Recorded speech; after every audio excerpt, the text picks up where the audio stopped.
Fala sana unifuko kandewana mina waritikwa salavita na mituluko fanenila na nufanirikwa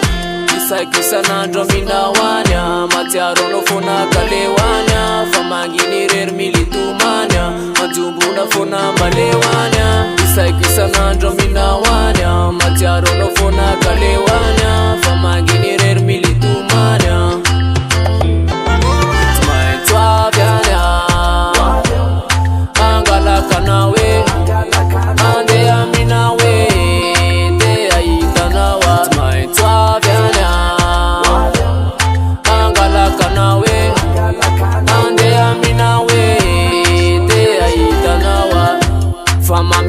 Kateko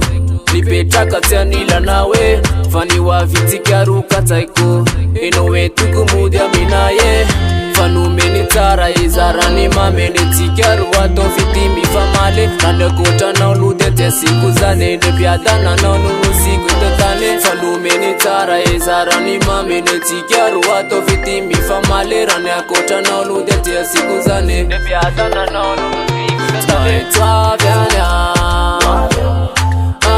kanawe ande aminawe te aitanawa maitwa vyanya angala kanawe ande aminawe te aitanawa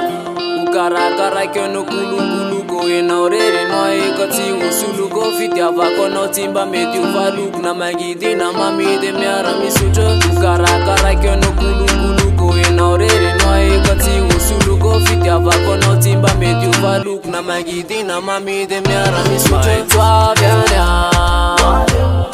angala kanawe